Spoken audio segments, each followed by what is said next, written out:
En la antigua Mesopotamia, región situada en Oriente Medio, entre los márgenes de los ríos Tigris y Éufrates, que corresponden en su mayoría al actual Irak, surgió la civilización sumeria, la civilización más antigua que se conoce en el mundo. Hay muchas teorías que especulan sobre sus orígenes, cómo aparecieron en la zona, de dónde surgieron.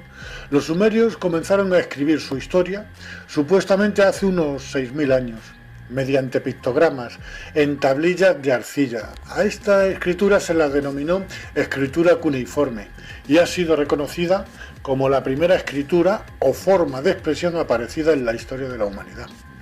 Aunque debo aclarar que las escrituras cuneiformes más antiguas no están bien datadas y mucho menos traducidas. No sabemos a qué épocas se remontan. Basándonos en las que sí están traducidas, creo que lo más lógico sería que para hablar de los orígenes sumerios leyéramos su historia de su puño y letra.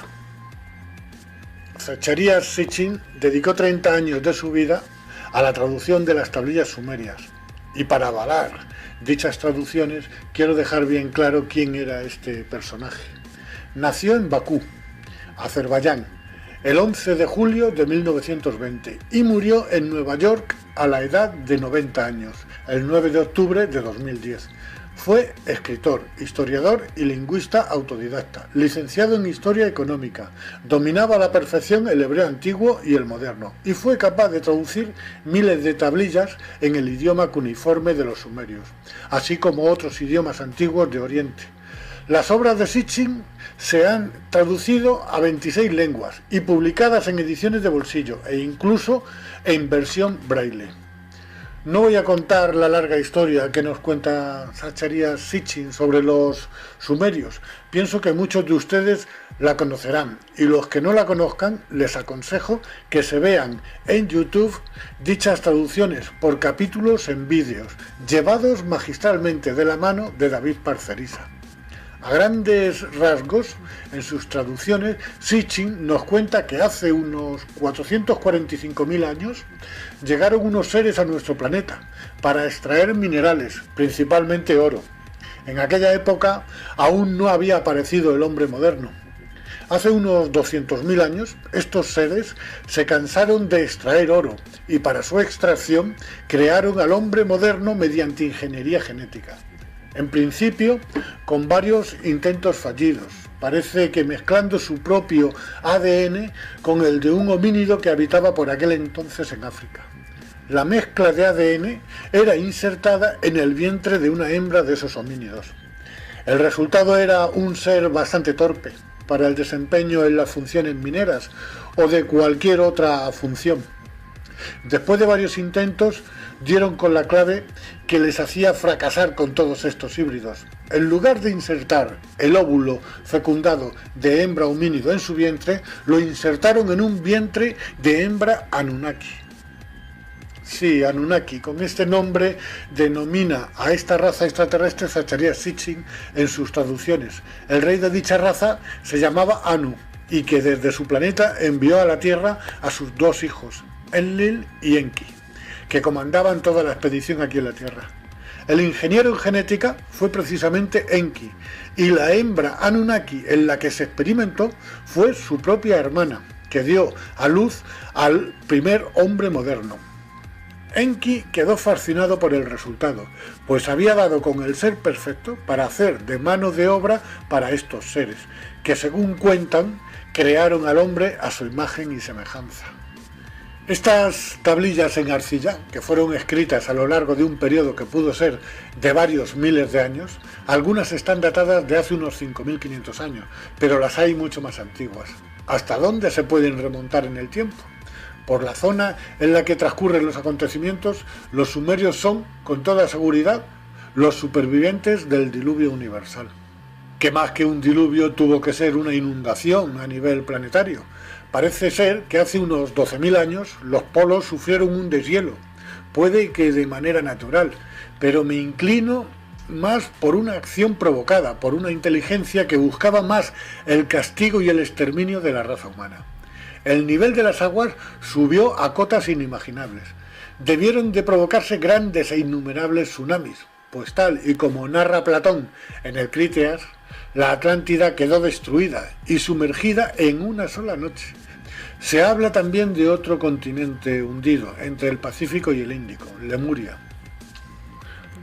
Los sumerios no fueron una raza que estuviera especialmente avanzada para la época, ni mucho menos. No disponían de telescopios. Ahí tienen detalles escritos en sus tablillas que demuestran un profundo conocimiento de nuestro sistema solar e incluso conocen el cinturón de asteroides que hay entre Marte y Júpiter. Esto es imposible de ver sin los aparatos necesarios. Y luego casi todas las historias del Antiguo Testamento hasta esa fecha se ven reflejadas en dichas tablillas. Solo hay una variante. No hablan de ningún dios. Hablan claramente de unos seres que bajaron de las estrellas. Solo cabe pensar que había escribas entre los sumerios y que tomaron al dictado lo que durante miles de años les fueron dictando los propios Anunnakis. Miles de años después aparecen los manuscritos del Mar Muerto. Son una colección de alrededor de 800 manuscritos, escritos en hebreo y arameo. Se desconoce por completo sus autores. Se encontraron en 11 grutas, en los alrededores del Mar Muerto. La mayoría de los manuscritos se encuentran hoy en el Museo de Israel en Jerusalén, así como en el Museo del Departamento de Antigüedades en Amán, Jordania, y en el Museo Rockefeller de Jerusalén. Me llama poderosamente la atención este último museo, ya que pienso que hay una relación muy directa con los dueños del mundo actual. Estos manuscritos datan de los años 150 a.C. hasta el 70 después de Cristo. Por la fecha en que están datados, cabe pensar que son copias de las tablillas de arcilla de los sumerios, pues muchas de las historias que cuentan son coincidentes con estas. Por supuesto, me refiero solo a aquellos manuscritos del Antiguo Testamento que llegan hasta la época sumeria. Dichos manuscritos están considerados como copias, no hay originales. Quiero poner un dato en conocimiento de todos, en lo que se refiere a los manuscritos del Mar Muerto. No tenemos ningún texto con puño y letra de su autor original, y lo que sí tenemos son miles de copias antiguas. Alguien tuvo que traducir hace miles de años las tablillas sumerias al hebreo antiguo, de ahí la aparición de los manuscritos del Mar Muerto. Tuvo que ser un sumerio. Si no fuera así, hoy por hoy, creo que solo existirían poco más que los escritos del Nuevo Testamento, que son poco fiables, ya que en ellos existen más de 35.000 diferencias y contradicciones. En el Museo Nacional de Irak, en Bagdad, estaban expuestas las tablillas de arcilla, y digo que estaban porque con la invasión de Irak por parte de una coalición de países encabezada por los Estados Unidos, entre el 20 de marzo y el 1 de mayo de 2003, exactamente el 10 de abril de 2003, cuando entraron las fuerzas militares estadounidenses en Bagdad, actuaron como verdaderos saqueadores, entrando y destruyendo todo en el Museo Nacional de Irak. Los casi 200.000 objetos del museo, la mayor colección de antigüedades de Sumeria, Babilonia y Asiria en el mundo, fueron destruidas. Urnas antiquísimas despedazadas, miles de tablillas de arcilla cuneiformes de más de 5.000 años de antigüedad, robadas y destruidas. Muchas de ellas estaban por descifrar. Mientras tanto, otra facción del ejército estadounidense protegía celosamente las instalaciones de gas y petróleo de Kirkuk, donde se halla casi un tercio del petróleo iraquí.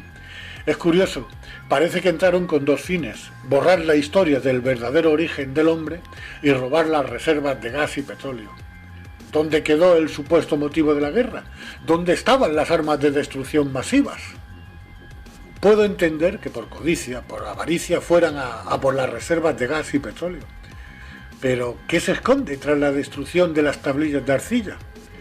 ¿Será porque en ellas no hay un Dios omnipotente como creador del hombre y del universo, sino una raza extraterrestre que con ingeniería genética dio con la fórmula del hombre moderno, saltándose lo que hubiese costado millones de años de evolución?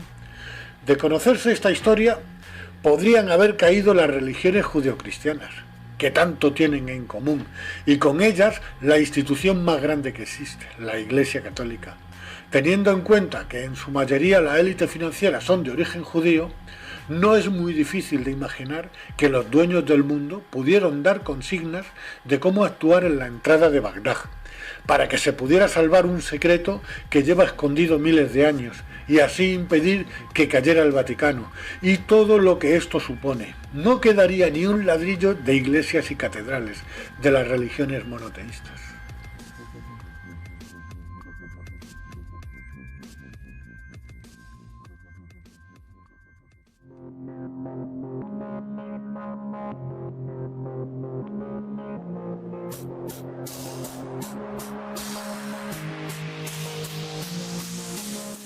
Desde la primera traducción, hace miles de años, de un sumerio que hizo del lenguaje cuneiforme al hebreo antiguo, hasta los manuscritos del Mar Muerto, datados en el año 150 a.C., tuvo que haber una transición de copias y copias sobre copias, que terminó derivando de una historia de extraterrestres que bajaron de las estrellas y crearon al hombre moderno a su imagen y semejanza, a un Dios omnipotente que creó al hombre y al universo en 6 días y al 7º descansó. Desde luego, sí que se degeneró o se tergiversó la verdadera historia de la humanidad. Da que pensar. Es imposible saber en qué momento de la transcripción de textos copiados pudo obrarse tal calamidad. Quizás no fue degeneración accidental y forme parte de un plan. Puede que la clave esté oculta en los sótanos del Vaticano, donde se esconden grandes secretos que nos han ocultado a toda costa, como si de ello dependiera su supervivencia.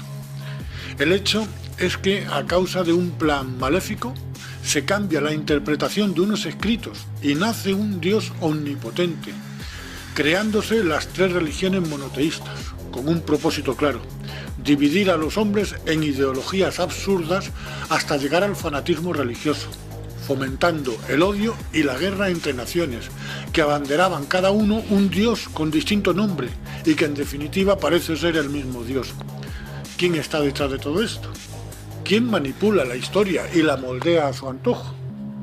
Existe una élite que desde hace miles de años actúa entre nosotros. Son antidiluvianos e incluso anteriores a la humanidad. Provocaron extinciones que nos llevaron al borde de la desaparición de nuestra especie. Estuvieron siempre allá donde surgía una gran civilización, la cual manejaban siempre a su antojo. De Sumeria, de Babilonia y Asiria pasaron a Egipto y fueron testigos del nacimiento de una nueva civilización, en la que se erigieron como faraones y dioses supremos. Los primeros signos de una compleja cultura empiezan a manifestarse con el surgimiento de pequeñas ciudades a lo largo del río Nilo. Desarrollaron un lenguaje basado en jeroglíficos. Se caracteriza por el uso de signos, cuyo significado se conoce gracias al descifrado de los textos contenidos en la piedra Rosetta, que fue encontrada en 1799, en la que está grabada un decreto en 3 tipos de escritura: jeroglífica, demótica y griega. Es muy significativo comprobar que el idioma jeroglífico egipcio es como una extensión o continuación más evolucionada del idioma cuneiforme de los sumerios. Por extensión, también se ha dado el nombre de signo jeroglífico a algunos de los grafemas de la escritura cuneiforme. Según la mitología egipcia, los primeros reyes de Egipto no fueron hombres, sino dioses. Al principio de los tiempos, el principal de los dioses, al que los egipcios denominaron Dios del cielo y de la tierra, fue Ptah. El dios Ptah cedió el gobierno de Egipto a su hijo Ra, que al igual que su padre llegó a la tierra en una barca celestial. El reinado de Ra duró 1000 años y le continuaron en el trono 5 dioses más: Su, Geb o Geb, Osiris, Set y Horus. Todos estos dioses tienen su equivalente en la mitología griega. Horus en la mitología griega era el dios Apolo. Siguiendo con la mitología egipcia, posteriormente el poder fue cedido a gobernantes semidivinos, mitad hombres, mitad dioses. Entre el año 3000 y el 2700 a.C. es cuando aparece la primera dinastía de gobernantes humanos, con los primeros asentamientos y núcleos urbanos en los márgenes del río Nilo, como ya mencioné anteriormente, en la figura del faraón Narmer, primer gobernante reconocido oficialmente por la egiptología, pues el resto de los anteriormente expuestos pertenece al mundo de la mitología. Pienso que lo que ellos consideraban dioses eran extraterrestres, los mismos que actuaron en la zona de Mesopotamia. con los sumerios y que de mitología no tiene nada, sino que es parte de la historia y del dominio que ejercieron sobre la humanidad. Si pasamos de estas primeras dinastías y damos un salto en el tiempo hasta Akenatón, que fue el 10º faraón de la dinastía 18 de Egipto, su reinado está datado en torno al 1353-1336 a.C. En algunas representaciones y grabados, este faraón, al igual que su mujer Nefertiti, presentan claros indicios de una raza con algunas diferencias a la nuestra. No sé si se les puede considerar dioses o semidioses, perdón, quiero decir extraterrestres o híbridos, aunque eran reacios a mezclarse con la plebe. Es posible que con el tiempo estas diferencias desaparecieran poco a poco, siendo absorbidas por nuestra raza. Por supuesto, me refiero a los híbridos, que actualmente están entre nosotros y no podemos diferenciarlos. Casi con toda seguridad, su hijo fue Tutankamón, pues además sus restos presentaban las mismas diferencias que sus padres Akenatón y Nefertiti con respecto a nuestra raza. Vean el siguiente corto, que es parte del vídeo Otra raza humana existe, un extraterrestre auténtico. En él se muestra de manera fehaciente lo que expongo. Ahora empecemos con la descripción.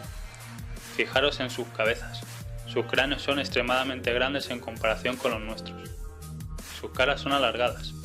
Poseen ojos grandes y rasgados y tienen una prominente barbilla. Sus cuellos son delgados al igual que el resto de sus extremidades. Sus hombros son estrechos. Sus manos son minúsculas, con finos y alargados dedos. Sus estómagos parecen flácidos, como si no los ejercitasen. Poseen amplias caderas y sus piernas se van volviendo cada vez más estrechas a medida que van descendiendo, hasta que acaban en unos pies más o menos normales. En resumen, todos sus rasgos son alargados y extremadamente finos, a excepción de sus caderas y de sus cabezas, que parecen contener un cerebro con un potencial superior al nuestro. Otra cosa primordial que dice mucho de estos seres es que estos poseen ombligos y mamas, por lo que podemos afirmar con claridad que son mamíferos, al igual que nosotros. Estos seres se autodenominaban dioses y siempre han estado en lo más alto de la escala social. Algunos de ellos fueron faraones.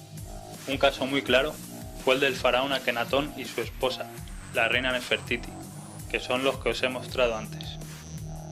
También está el caso de Tutankamón, que pudo ser hijo o descendiente directo de los dos anteriormente nombrados.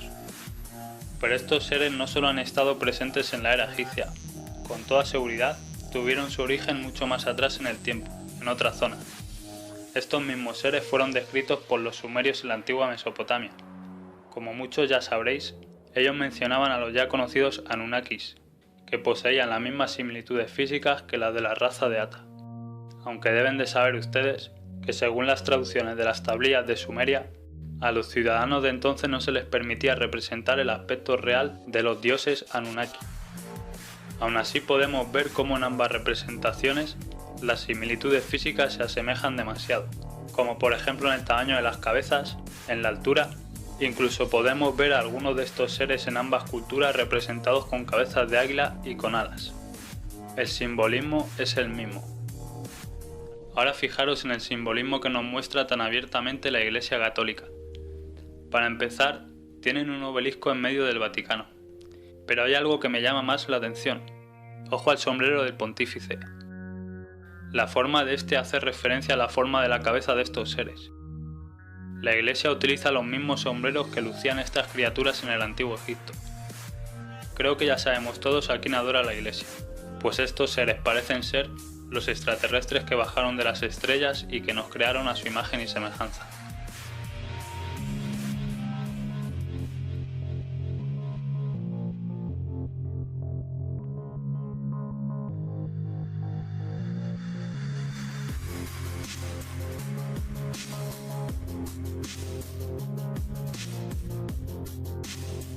Les aconsejo que lo vean entero.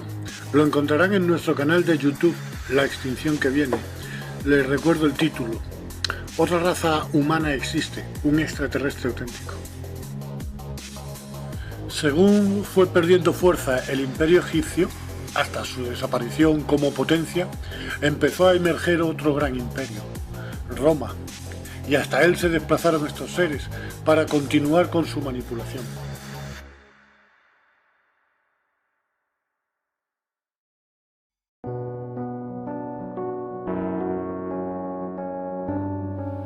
Es curioso ver que cuando nace un imperio, ya nace con el fenómeno mitológico y que precede a este en demasiados miles de años. Se crea el mito y la leyenda de historias contadas directamente de personas, que a su vez las escucharon de padres o abuelos, provenientes de otras tierras, tales como Mesopotamia o Egipto, y que participaron en la expansión del mundo antiguo, llegando a formarse los primeros núcleos que posteriormente se convertirían en naciones, como la antigua Grecia o el Imperio Romano. En cuanto a la referencia de dioses o extraterrestres que pudieran haber influido en los primeros siglos de esta cultura, tanto dioses griegos como romanos tienen un origen y pertenecen a una estirpe que se remonta a 445.000 años atrás en el tiempo, con una expedición extraterrestre que llegó a la Tierra, los Anunnakis, y que estuvieron presentes en el comienzo de todas las culturas humanas, allá donde brotaban. En el caso de Grecia y Roma, sentaron las bases de un sistema y fueron la cuna de la actual civilización occidental. Lo que estos seres significaron en la antigua Sumeria, bajo el concepto de extraterrestres o viajeros que bajaron de las estrellas, pasaron a ser dioses en Egipto.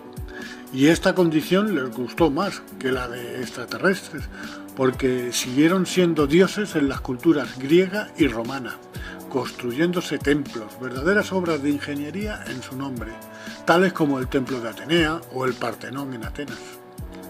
En ambas culturas estos dioses adoptaban distintos nombres. Zeus para los griegos y Júpiter para los romanos, era el dios supremo. Poseidón para los griegos y Neptuno para los romanos, era el dios del mar y de las aguas. Hades para unos y Plutón para otros, era el dios del mundo subterráneo o de los muertos. Apolo, con el mismo nombre para las dos culturas, era dios de las artes, la adivinación, la medicina, la luz y el sol. Este se ve que era más completito.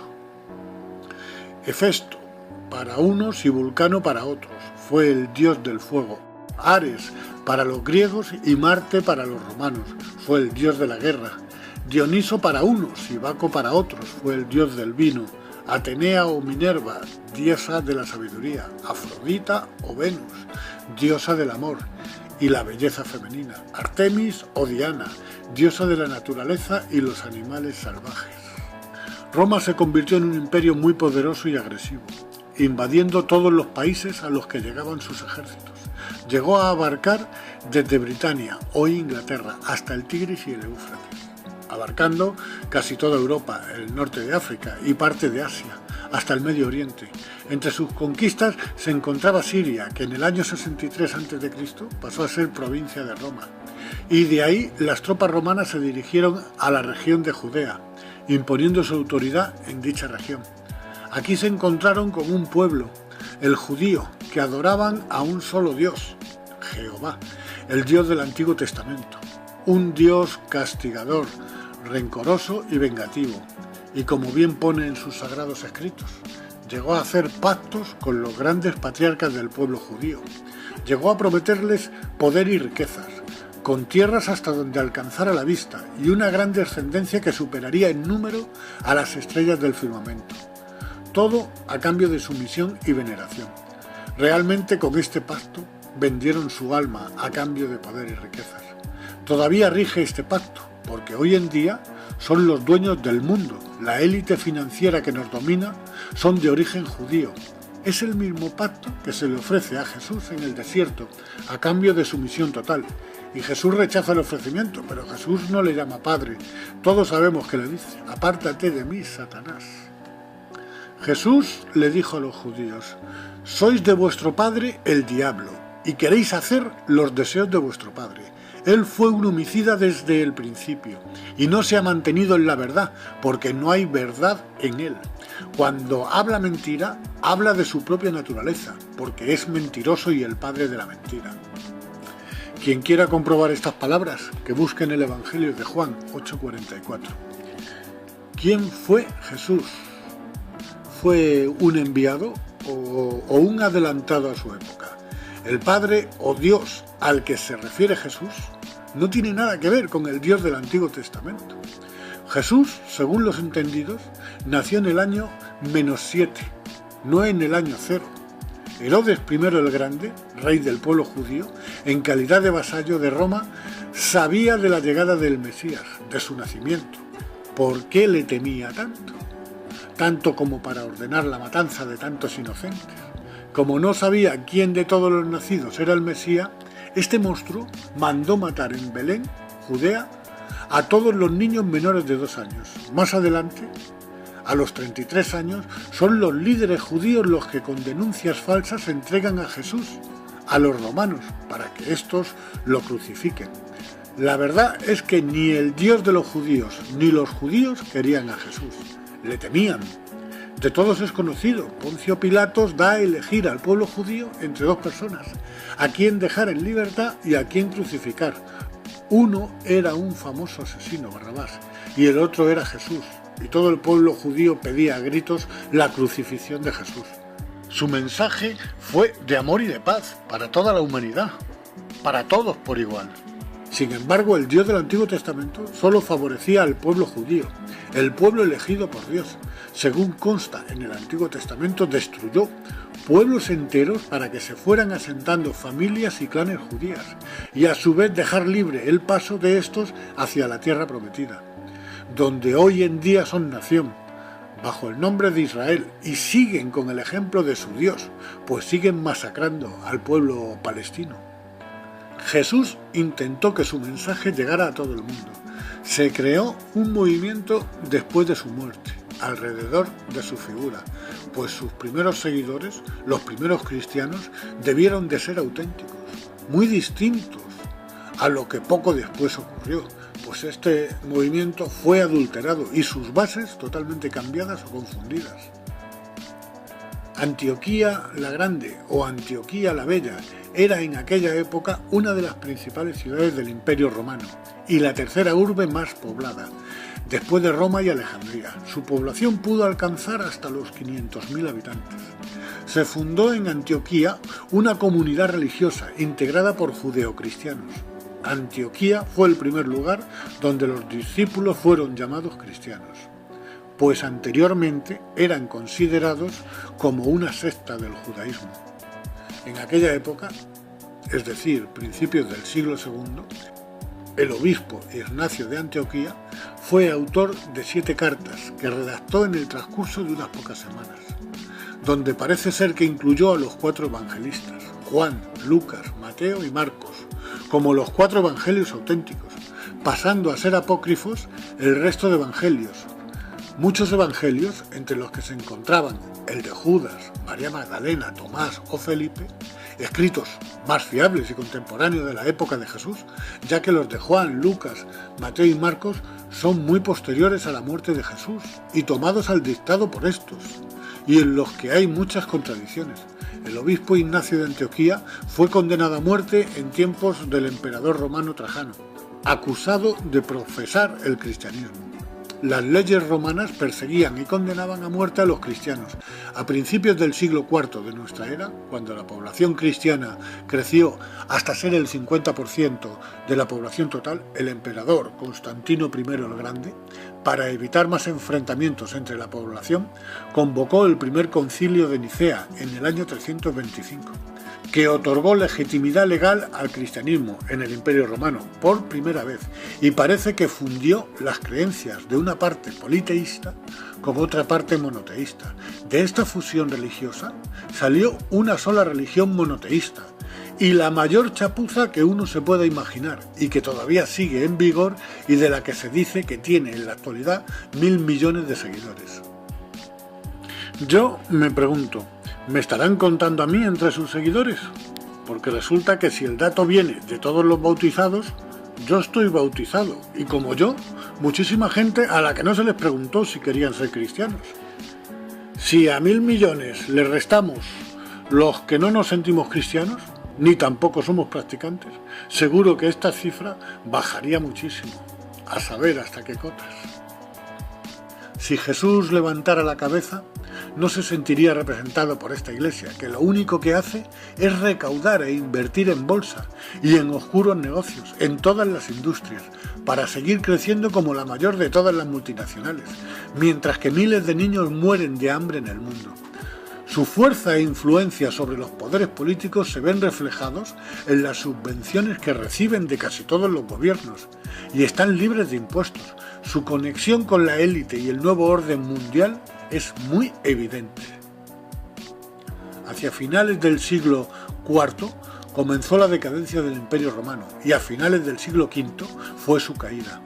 Viene la época de la Alta Edad Media o de la Edad Oscura, que abarca el periodo comprendido desde la caída del Imperio Romano hasta el feudalismo. Europa occidental emerge como una nueva civilización. El feudalismo reemplazó al Imperio Romano en Europa y empezaron a surgir los primeros reinos europeos.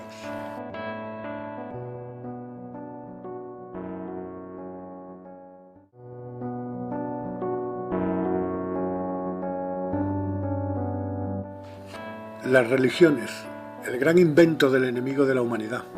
Había un propósito: dividir a la raza humana con diferentes ideologías, fomentando el odio y el fanatismo contra aquel que pensara de otra forma, manteniéndolos en la ignorancia y en el analfabetismo, retrasando cualquier avance que pudiera suponer un peligro para un sistema que solo pretendía mantener mano de obra esclava para los campos de cultivo, para la minería o para la pesca en distintas zonas geográficas. Fue una época oscura en la que consiguieron que la humanidad tuviera un estancamiento evolutivo, cultural y tecnológico de 800 años. Este es un dato muy importante que quiero que se graben bien en la cabeza, porque en nuestra sociedad hay una institución, la misma que paralizó el avance durante 800 años en el pasado, que todavía trata de ralentizar el progreso y la evolución de la humanidad, bajo la frase de "no pretendas ser más que Dios". Esta institución va a bloquear y a sabotear cualquier proyecto que signifique un avance o beneficio para nosotros. Después de la caída del Imperio Romano en Occidente en el siglo V, Europa occidental emerge como una nueva civilización. El feudalismo reemplazó al Imperio Romano en Europa, y dentro del feudalismo la institución con mayor poder fue la Iglesia Católica, que mantuvo parte de la cultura romana y se convirtió en el principal fuente de aprendizaje. En el año 1000 crece el feudalismo y mantiene a la Iglesia Católica como el mayor poder cristiano, ya que en el pasado no solo tenía su propio Estado, sino que atesoraba todo el saber grecorromano y era el guía espiritual de todos los poderosos estados europeos. La Iglesia siempre soplando en oídos de príncipes y reyes, influyendo en sus políticas exteriores y de conquistas. Las cruzadas fueron una serie de campañas militares impulsadas por el papado, motivadas por los intereses expansionistas tanto de la nobleza feudal y el afán hegemónico de la Iglesia, y llevadas a cabo por gran parte de Europa latina cristiana, con el único objetivo de establecer el control cristiano traspasando fronteras sobre todas las tierras. Se libraron durante un periodo de casi 200 años, entre 1095 y 1291. Aunque otras campañas en España y Europa Oriental se prolongaron hasta el siglo XV. Las cruzadas fueron sostenidas principalmente contra los musulmanes, aunque también contra todo lo que consideraban pagano, rusos, mongoles y sobre todo contra los enemigos políticos de los papas. Los cruzados eran pobres e ignorantes analfabetos, con lavado de cerebro que les hacía ser ciegos fanáticos que creían estar en posesión de la verdad. Solo así se puede entender que abandonaran todo, tierras, familia, hijos, y se encaminaban a una guerra en tierras lejanas, pues eran herejes con un dios de nombre diferente. En 1129 la Iglesia Católica estableció la Inquisición para hacer a los europeos occidentales sus miembros por la fuerza. La Inquisición castigaba a aquellos que practicaban la herejía para que se arrepintiesen. Si no lo hacían, sufrían la pena de muerte. Durante este tiempo, muchos nobles gobernaron la Iglesia. La influencia de la Iglesia Católica romana había crecido enormemente debido a las conversiones de reyes paganos, como los escandinavos, polacos, húngaros, lituanos, más la reconquista cristiana del Al-Ándalus y las cruzadas. Como resultado, la mayor parte de Europa era católica romana en el siglo XV. Mediante el Tratado de Tordesillas, el Papa divide el mundo en dos y manda a los españoles y portugueses a ganar el mundo para su Dios, para los reyes católicos, como así también para la Iglesia. La evangelización era una meta de la conquista. La otra, por supuesto, era el oro que llegaría a las arcas del rey y a los altares de las iglesias. La fortuna del Vaticano fue acumulada en su mayoría por el saqueo a las víctimas de genocidios, como los incas y los protestantes, cuyos bienes fueron embargados durante la Inquisición. Los conquistadores españoles destruyeron el mundo de los aztecas, a quienes encarcelaron, torturaron y mataron en nombre de su dios cristiano, robando así enormes fortunas de oro. Veamos una cronología de los crímenes de la Santa Iglesia. En el año 382, Teodosio I suscribió edictos contra herejes y paganos donde se contemplaban condenas de muerte y confiscación de bienes. Se iba creando así lo que en el futuro sería la Santa Inquisición. La persecución a la que fueron sometidos los cristianos gnósticos, quiero aclarar que estos eran los verdaderos cristianos, los que supieron interpretar el mensaje de Jesús, sin embargo fueron denunciados como herejes, mientras que sus libros sagrados eran robados y quemados. Los gnósticos creían en un Dios muy superior, que según Cristo estaba en nuestro interior, y no en el Dios de la Biblia hebrea, Yahvé o Jehová, mientras que la Iglesia Católica confunde a Yahvé o Jehová con el Dios absoluto. Uno de los primeros crímenes a destacar de la Iglesia, año 415, el obispo de Alejandría, Cirilo I, fue el verdugo de Hipatia. Ordenó a unos cuantos monjes que la emboscaran. Estos la violaron, torturaron, sus tendones fueron cortados y finalmente fue descoyuntada. El pecado de Hipatia fue haber sido mujer, filósofa neoplatónica y maestra de matemáticas. No se admitía que una mujer adquiriera cultura. La Iglesia Católica desde sus inicios le negó derechos a las mujeres. Estas no podían poseer dentro de la misma Iglesia un cargo de autoridad. Bueno, hoy en día tampoco. Estaban consideradas como seres inferiores y subyugadas al mandato de los hombres, siendo cruelmente castigadas y denigradas cuando desobedecían. La historia de la Iglesia Católica se puede escribir con letras de sangre, por sus múltiples genocidios contra los que ellos llamaban infieles o herejes. Detrás de estos asesinatos, lo que realmente se escondía era el ansia de poder y de riquezas, ya que se quedaban con el oro y las tierras de sus víctimas. Giordano Bruno, nacido en Nápoles, Italia, fue astrónomo, filósofo y poeta. Fue asesinado por sus ideas innovadoras. Sus teorías sobre el universo superaron el modelo de Copérnico. El 17 de febrero de 1601, en una plaza de Roma, fue despojado de sus ropas y atado a un palo, con la lengua pillada en una prensa de madera para que no pudiese hablar. Fue quemado vivo, al igual que sus trabajos, cumpliendo así la sentencia por herejía dictada pocos días antes por el Tribunal Romano de la Inquisición. El verdadero motivo era el mantenernos en la ignorancia, que no avanzáramos en ningún campo. Galileo Galilei, en 1633, fue condenado como hereje por la Santa Inquisición. Galileo fue torturado y sometido a vejaciones, aunque éste aprovechó la oportunidad que le dieron. Si se retractaba de sus teorías, le sería perdonada la vida. Fue obligado a vestir traje de penitencia y con la mano sobre la Biblia desmintió todas sus teorías. La Iglesia humilló el honor de Galileo y se atribuyó el derecho de decidir sobre la ciencia. Un verdadero baño de sangre. En el año 1631, los católicos saquean la ciudad de Magdeburgo, Alemania, alrededor de 30.000 protestantes muertos. En una sola iglesia aparecieron 50 mujeres decapitadas.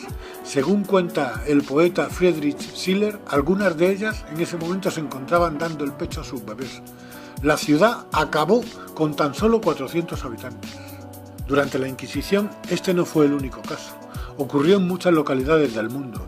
Iglesia y monarquía codo a codo, siempre de la mano, ostentando el poder y cometiendo verdaderas monstruosidades a lo largo de la historia, con algunas dinastías ya extintas y otras que aún existen en la actualidad.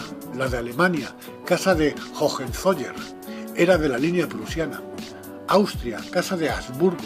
Bulgaria, casa de Wettin, de la rama Sajonia. Italia, casa de Saboya. Nápoles y las dos Sicilias, casa de Borbón. Portugal, dinastía de Borgoña, casa de los Austria, unión dinástica con España. Francia, con la dinastía merovingia, dinastía carolingia, casa de Valois, extinta en 1589. Y otra vez la casa de Borbón. Esta nos suena, pues empezaron a reinar en España después de la abdicación del último rey de los Austrias. El motivo de dicha abdicación fue que no quedaba ningún Austria. como heredero al trono, y esto ocurrió porque solo se emparentaban entre ellos, no se cruzaban con la plebe, y esto provocó el empobrecimiento genético.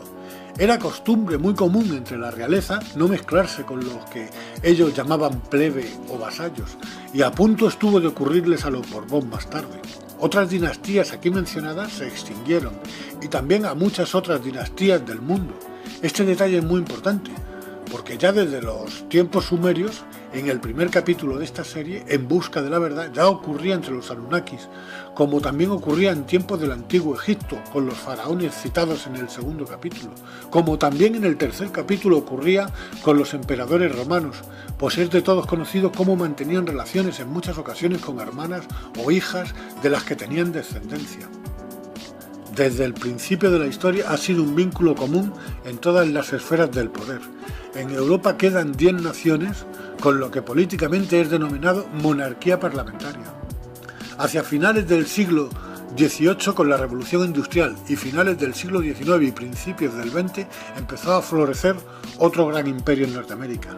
Y gran parte del poder, que hasta ahora estaba en la vieja Europa, se trasladó allí para operar y dominar el mundo desde ese nuevo continente.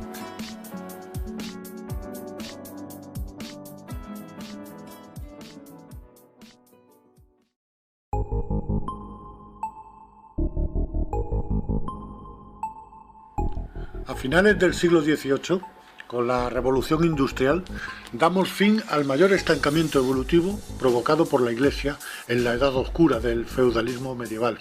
Comienza la Edad Moderna, con un conjunto de transformaciones socioeconómicas, tecnológicas y culturales. Durante la Edad Moderna se van gestando lentamente, junto con la Iglesia, el capitalismo y las entidades políticas, que parecen estar perfectamente coordinados para controlar en su beneficio a la gran masa. Siguiendo una línea desde el principio de los tiempos, veremos que nunca hemos estado solos. Es como si hubiéramos sido dirigidos dentro de un sistema en el que solo podríamos llegar a un punto, y ese punto es en el que nos encontramos ahora. Hay gente entre nosotros que en aquel tiempo pasaron por dioses, que parecen ser eternos y que guardan este secreto. Nos hacen creer que aquellos que pasaron por antiguos dioses solo eran mitos o leyendas, o sencillamente que se fueron hace miles de años, y que a consecuencia de esto el hombre hereda la tierra. Pero no es así. Están entre nosotros, son una línea híbrida que se remonta a un pasado antediluviano. Estas líneas híbridas se convirtieron en los gobernantes políticos y económicos, y seguimos siendo tan esclavos como en el pasado. Hay muchas evidencias, su simbología nos la plantan en la cara continuamente, a través de anuncios, logos, cadenas de televisión y en el propio papel moneda.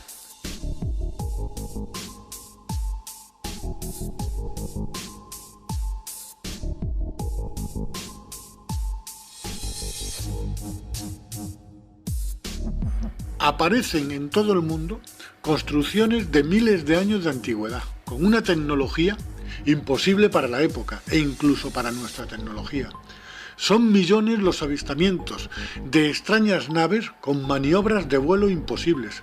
Se ha escrito mucho sobre ellas. Hay textos bíblicos que las describen. La referencia a ovnis en los tiempos bíblicos es constante. Son representadas en antiguas pinturas de los 5 continentes. Se llevan paseando por nuestro mundo desde la aparición del hombre moderno.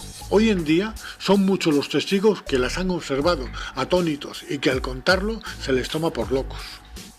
Desde la Segunda Guerra Mundial hasta la actualidad ha habido un verdadero aluvión de avistamientos en todo el mundo. Desde el famoso caso Roswell se crearon muchas organizaciones gubernamentales. Algunas se daban a conocer, como el Proyecto Libro Azul, que fue una serie de estudios sobre ovnis por parte de la Fuerza Aérea de los Estados Unidos. Estuvo operativa desde 1952 hasta 1969. Se recogieron, analizaron y archivaron miles de informes ovni. En realidad, estos estaban más preocupados de poner en ridículo el tema ovni que de descubrir cualquier evidencia alien. Hubo otras organizaciones paralelas tan secretas que el propio gobierno negaba su existencia. Los famosos hombres de negro, presuntos agentes secretos gubernamentales o extragubernamentales, encargados de ocultar cualquier evidencia extraterrestre en la Tierra. Se empezó a hablar de ellos después del caso Roswell. Algunos testigos de este incidente denunciaron amenazas muy fuertes por parte de oficiales del ejército, incluso amenazas de muerte del testigo y de su entorno familiar. A partir de estas denuncias empezaron a aparecer los hombres de negro, que eran descritos como hombres de gran corpulencia e inexpresivos, con enormes gafas de sol negras, vestían con trajes de negro. Siempre llegaban en un coche totalmente negro y sin ningún distintivo o señal que los identificara. Ya no se podía denunciar, ya que el gobierno negaba cualquier vinculación e incluso negaba la existencia de dichos hombres. A partir de aquí y durante décadas se vieron en los escenarios de algunos avistamientos ovni. Según contaban los propios testigos de dichos avistamientos, declaraban haber sido amenazados si contaban lo que habían visto. Se llegó a sugerir que estos hombres eran alienígenas. En la famosa serie norteamericana de los años 90, Expediente X, serie que tocaba estos temas con bastante rigor, ya que siempre basaban sus argumentos en casos reales con teorías sobre conspiración. Se hacía mención a los hombres de negro como seres híbridos, seres muy peligrosos que hacían desaparecer a gente si era necesario. El hecho de que fueron mencionados como híbridos en la serie Expediente X no debe desvirtuar este caso, pues los hombres de negro se empezó a hablar 50 años atrás, antes de que existiera la serie. Parece claro que la visión que tenían los hombres de negro era la de borrar cualquier vestigio del tema extraterrestre. Por supuesto, pienso que el gobierno, por mucho que negara la existencia de esta organización, sí que sabían de su existencia y de qué organismo dependían. Como también pienso que están en contacto permanente con inteligencias extraterrestres, ya que mi teoría es que tienen conexión con los antiguos Anunnakis, aquellos que de las estrellas bajaron a la Tierra. Fueron una raza muy guerrera, al igual que Estados Unidos. Las disputas entre ellos, con batallas en los cielos por controlar grandes zonas de la Tierra, me recuerdan a las invasiones de Corea, de Vietnam, de Afganistán, de Irak, de Libia, etcétera, etcétera. Y se cuentan tanto en las tablillas sumerias como en los escritos del Antiguo Testamento, como en el Majábharata de la India. Fueron faraones en Egipto. Y de ahí pasaron a ser emperadores de la antigua Roma, para continuar siendo reyes en Europa desde la época feudal. Dos casos que se han hecho muy famosos de estas batallas en los cielos en esta época fueron en Nuremberg, Alemania, con la salida del sol el 14 de abril de 1561. Fue vista por miles de personas una verdadera batalla en el cielo, y que 5 años más tarde, en 1566, otra batalla muy similar se produjo sobre los cielos de Basilea, en Suiza. Ambos acontecimientos fueron explicados por la Iglesia como señales divinas. En este aspecto de ocultar lo evidente, parece que la Iglesia cumplía la misión que hoy en día hace el gobierno estadounidense, al igual que otros muchos gobiernos, y es la de ocultar cualquier vestigio extraterrestre. Si antes nos decían que era el Espíritu Santo, ahora nos dicen que es el planeta Venus, y se quedan tan anchos. De estas monarquías de la vieja Europa, siguiendo una línea consanguínea, parece que han seguido como presidentes de los países más poderosos del mundo. Estados Unidos ha estado siendo gobernada desde sus inicios hasta la actualidad por descendientes de monarquías europeas. Barack Obama, por su rama materna, es primo en 10º grado del expresidente de Estados Unidos George W. Bush. Obama también está emparentado como primo en 8º grado con el ex vicepresidente Dick Cheney. Dentro de su linaje aparecen como familiares en distintos grados los nombres de expresidentes como Gerald Ford, Lyndon Johnson, Harry Truman y el ex primer ministro de Inglaterra, Winston Churchill. Parece que los presidentes de Estados Unidos están emparentados.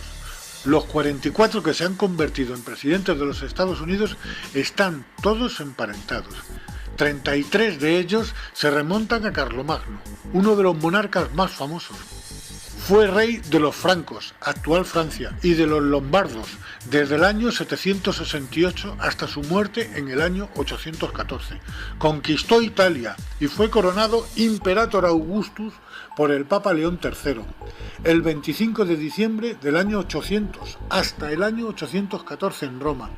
Este es un detalle importante de conexión emperador y monarca al mismo tiempo. Otros reyes famosos con parentesco con los actuales presidentes fueron Juan Sin Tierra. Reinó sobre Inglaterra desde el año 1199 hasta su muerte en 1216.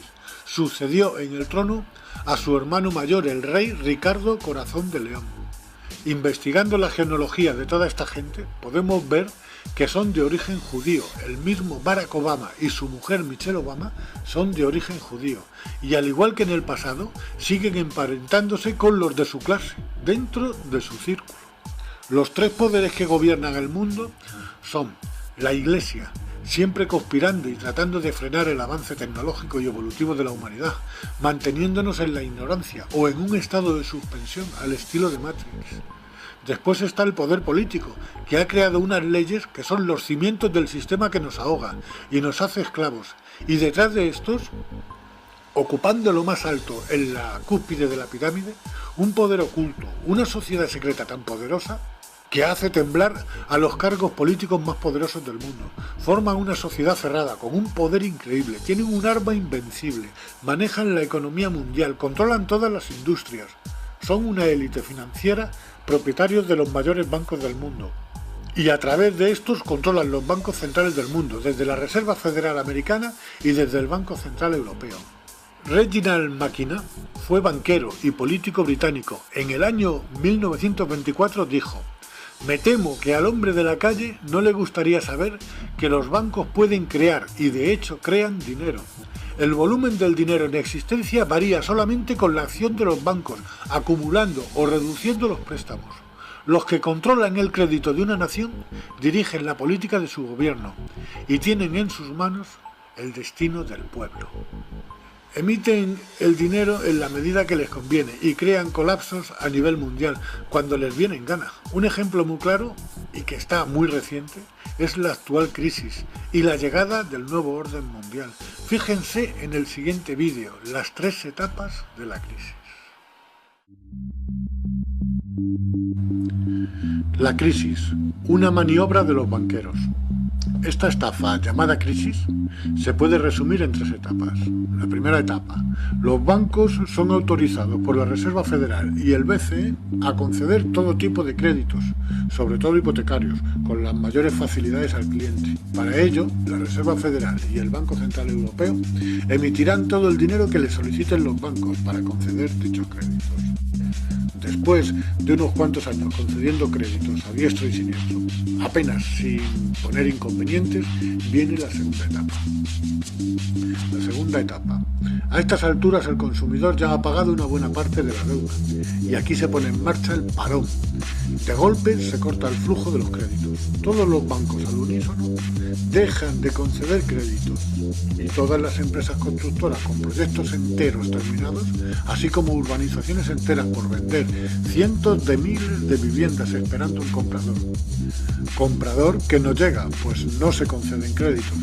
Todos estos pisos se los tuvieron que comer las constructoras y muchas de ellas no aguantaron el tirón, y miles de empresas que vivían de ellas tampoco, viniéndose abajo y mandando al paro a millones de personas que tenían pendiente créditos hipotecarios que no iban a poder seguir pagando. Otras industrias como las del automóvil también corrieron la misma suerte. Y esto dio paso a la tercera etapa. Tercera etapa. Los bancos, ante el impago de los créditos, inician su elaborado plan de quedarse con todo. Los desahucios no se hicieron esperar, quedándose con las viviendas y dejando a sus propietarios en la calle y con la deuda que les faltaba por pagar. Quiero aclarar que un crédito es un dinero adelantado que va existiendo en la medida que el consumidor lo va pagando mes tras mes.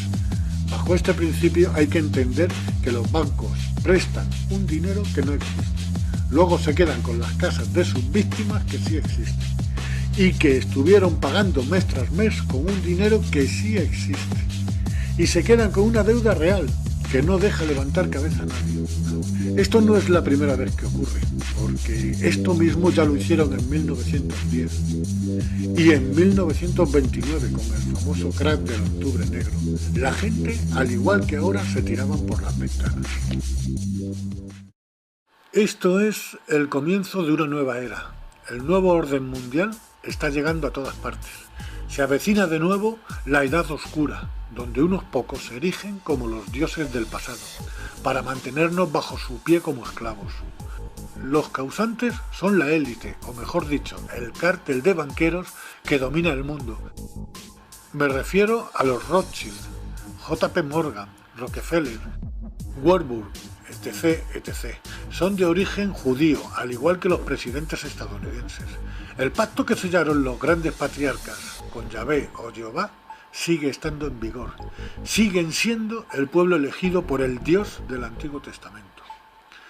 Se prevé un enfrentamiento en el que quieren solucionar el problema de la superpoblación. Y como si fuéramos ganado, pretenden sacrificarnos. Provocarán la Tercera Guerra Mundial. Todo nuestro mundo está a punto de venirse abajo. Depende del resultado de una próxima guerra en la que quieren reducirnos a menos de la mitad de la población mundial. Se ha activado una cuenta atrás. Nos estamos quedando sin tiempo para organizarnos, para poder hacer frente a este enemigo tan colosal, que ha sabido dividirnos y enfrentarnos a nosotros mismos. Nuestra supervivencia depende de la unión, que se pongan de nuestro lado los ejércitos y fuerzas del orden de todo el mundo, porque si siguen del lado del enemigo capitalista, pereceremos.